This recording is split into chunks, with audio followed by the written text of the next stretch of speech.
RBI grade B officers notification release అయింది. Students పర్టికులర్గా ఈ నోటిఫికేషన్ కోసం ఎదురు చూసే స్టూడెంట్స్ ఉంటారు.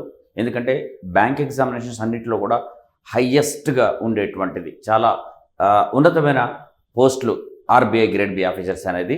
దీనికోసం ఎదురు చూస్తూ ఉంటారు అందరూ కూడా. నోటిఫికేషన్ వచ్చింది. ఆ నోటిఫికేషన్ ఎగ్జామినేషన్ డీటెయిల్ చూసుకుంటే టోటల్గా వేకెన్సీస్ వచ్చేసి మనకి గ్రేడ్ బి ఆఫీసర్స్లో మనకి జనరల్ ఆఫీసర్స్ ఉన్నాయి. దాని తర్వాత ఆఫీసర్స్ ఇన్ మనకి డిఈపిఆర్ అంటే department of economic and policy రీసెర్చ్లో పోస్టులు ఉన్నాయి. అదేవిధంగా DSIM department of statistics and information మేనేజ్మెంట్లో కూడా మనకు పోస్టులు ఉన్నాయి. అయితే ఎక్కువ జనరలిస్ట్ పోస్టులు ఉన్నాయి. జనరల్ పోస్టులు 66 జనరల్ ఆఫీసర్స్, 22 ఎకనామిక్స్, 7 వచ్చేసేమో ఆఫీసర్స్ ఇన్ స్టాటిస్టిక్స్ ఉన్నాయి. టోటల్గా 94 వేకెన్సీస్. ఎస్, కంపారిటివ్లీ తక్కువ వేకెన్సీస్ ఈసారి ఇచ్చారు. బట్ గుడ్ వేకెన్సీస్ ఎప్పుడు తక్కువనే ఉంటాయి. బట్ లాస్ట్ ఇయర్తో కంపేర్ చేసే వేకెన్సీస్ తక్కువ ఉన్నాయి. బట్ ఆ వేకెన్సీస్ నంబర్ ఆఫ్ వేకెన్సీస్ మీకు అవసరం లేదు. Because you need only 1 post to join. ఒక పోస్ట్ ఉంటే దట్ ఈజ్ ఎనఫ్. సో దానికి తగ్గట్టుగానే మీ ప్రిపరేషన్ ఉండాల్సిన అవసరం ఉంటుంది. అండ్ ఇక శాలరీ చూస్తే నేను చెప్పాను కదా, బెస్ట్ పోస్ట్ బ్యాంకింగ్లో చాలా బెస్ట్ పోస్ట్ ఉంది. బేసిక్ శాలరీ 55,200తో స్టార్ట్ అయ్యి ప్రజెంట్గా వచ్చేసి అట్ ప్రజెంట్ అప్రాక్సిమేట్గా 1,22,717 రూపీస్ పర్ మంత్ మీకు శాలరీ వస్తుంది. బ్యాంకింగ్లో ఇంత ఎక్కువ శాలరీ ఇచ్చేటువంటి పోస్టులు ఏది లేదు కాబట్టి ఇంత డిమాండ్ ఉంటుంది దీనికి. ఇది కాకుండా అదర్ పర్క్స్ బెనిఫిట్స్ చాలా ఇవ్వడం ప్రొవైడ్ చేయడం జరుగుతుంది. అకామిడేషన్ ఇస్తారు అవైలబిలిటీని బట్టి ఆఫ్ కోర్స్, లేకపోతే హెచ్ఆర్ఏ పే చేస్తారు. Reimbursement of expenses for maintenance of vehicle for official purpose ఉంటుంది. న్యూస్ పేపర్ ఉంటుంది, టెలిఫోన్ చార్జెస్ ఉంటుంది, బుక్ గ్రాండ్ ఉంటుంది, అలవెన్సెస్ ఫర్ ఫర్నిషింగ్ రెసిడెన్స్, ఇలాంటివి చాలా ప్రొవైడ్ చేయడం జరుగుతుంది. అందుకోసమనే ఆర్బీఐ గ్రేడ్ బి ఆఫీసర్స్ డెఫినెట్గా చాలా బెస్ట్ పోస్ట్ అవుతుంది. కాబట్టి ఇంత మంచి బెనిఫిట్స్ దీని ద్వారా వస్తాయి. ఇక క్వాలిఫికేషన్ వచ్చేసి ఎడ్యుకేషన్ క్వాలిఫికేషను గ్రాడ్యుయేషన్ 60% మీకు ఉండాలి. అదే ఎస్సీ ఎస్టీ పీడబ్ల్యూబీడీ అయితే మాత్రం 50% ఉంటే సరిపోతుంది 1 జూలై 24 వరకు. లేకపోతే పోస్ట్ గ్రాడ్యుయేషన్లో 55% ఉన్నా సరిపోతుంది. గ్రాడ్యుయేషన్ 60 ఆర్ పోస్ట్ గ్రాడ్యుయేషన్ 55 ఏది ఉన్నా సరిపోతుంది. ఇది జనరల్ పోస్టుల కోసం. అదే ఎకనామిక్స్ వాళ్ళకి స్పెషలైజ్డ్ ఎకానమీ చేసి ఉండాలి పోస్ట్ గ్రాడ్యుయేషన్. మీకు నోటిఫికేషన్ ఒకసారి చూడండి, మీకు సరిపోతుందని తెలుస్తుంది. అదే స్టాటిస్టికల్ ఆఫీసర్స్ ఇన్ స్టాటిస్టిక్స్ అయితే మాత్రం స్టాటిస్టిక్స్ ఆర్ మ్యాథమెటిక్స్ మీరు చదువుకొని ఉండాల్సి వస్తుంది. గ్రాడ్యుయేషన్ కానీ పోస్ట్ గ్రాడ్యుయేషన్ కానీ దాన్ని ఒకసారి పోస్ట్ గ్రాడ్యుయేషన్ దాన్ని ఒకసారి మీరు చూడండి, మీకు తెలుస్తూ ఉంది. అండ్ ఏజ్ వచ్చేసి జూలై 1 వరకు 21 ఇయర్స్ కంప్లీట్ అయిపోయి ఉండాలి, 30 ఇయర్స్ లోపల ఉండాలి. అండ్ జనరల్ క్యాండిడేట్స్కి, రిజర్వ్డ్ క్యాండిడేట్స్కి అప్పర్ ఏజ్ లిమిట్లో రిలాక్సేషన్ ఎట్లాగా ఉంటుంది. అండ్ నెంబర్ ఆఫ్ అటెంప్ట్స్లో కూడా 6 అటెంప్ట్స్ మ్యాక్సిమంగా ఉంటుంది ఫర్ జనరల్ క్యాండిడేట్స్కి. మ్యాక్సిమంగా 6 అటెంప్ట్స్ మాత్రమే చేసుకోవచ్చు. ఆర్ ఎస్సీ ఎస్టీ క్యాండిడేట్స్కి, అటువంటి పీడబ్ల్యూబీడీ క్యాండిడేట్కి అటువంటి లిమిట్ అంటూ ఏది లేదు. ఇక లాస్ట్ డేట్ అప్లై చేసుకోవడానికి మనకు 16th ఆగస్టు వరకు 6 o'clock ఈవినింగ్ మీరు అప్లై చేసుకోవడానికి లాస్ట్ డేట్ ఉంది. అండ్ ఇక ఆన్లైన్ ఎగ్జామినేషన్ కండక్ట్ చేసే ఇన్ఫర్మేషన్ చూడండి, డేట్స్ చూడండి. అదే ఈ ఎగ్జామినేషన్ సంబంధించి జనరల్ ఆఫీసర్స్ మాత్రం phase 1 examination September 8th conduct చేస్తారు. అదే phase 2 examination October 19th conduct చేస్తారు. ఇక ఆఫీసర్స్ ఇన్ ఎకనామిక్స్ వచ్చేసి ఫేజ్ 1 మీకు September 14th, phase 2 October 26th. And officers in statistics కూడా same September 14th phase 1 conduct చేస్తారు, October 26th ఫేజ్ 2 కండక్ట్ చేయడం జరుగుతుంది.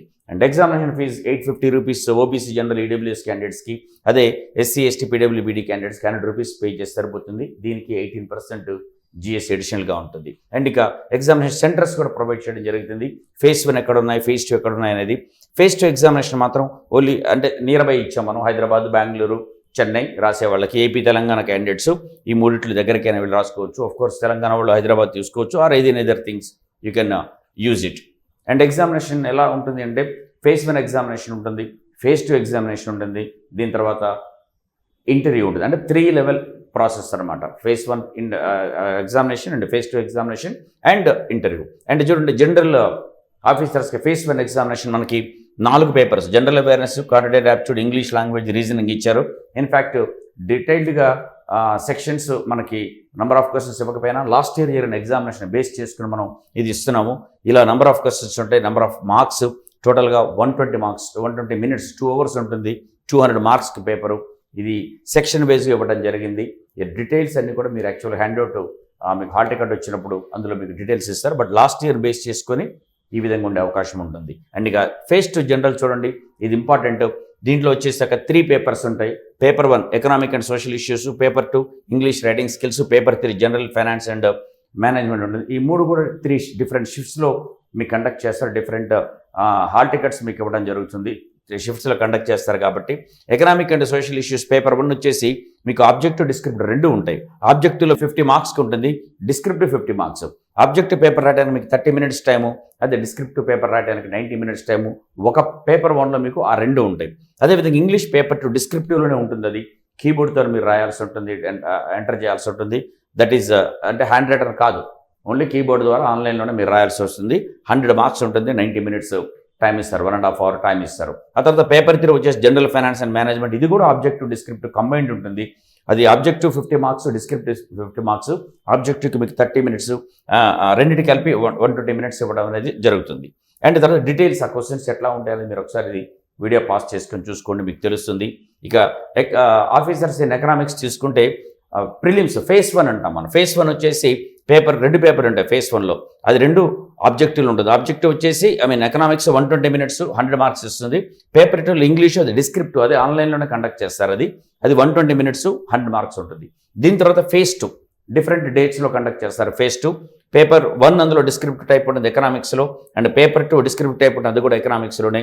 ఆ రెండింటికి 120 మినిట్స్ ఈచ్, 100 మార్క్స్ ఈచ్ చొప్పున దీనికి ఉంటుంది. టోటల్గా ఫేజ్ 1 ఫేజ్ 2 కలిపి 400 మార్క్స్ ఉంటుంది. అండ్ ఇక ఆఫీసర్స్ ఇన్ స్టాటిస్టిక్స్లో చూస్తే ఇది కూడా పేపర్ 1లో మీకు 120 మినిట్స్ 100 మ్యాక్సిమం మార్క్స్ ఉంటుంది. స్టాటిస్టిక్స్ మీద ఉంటుంది అది.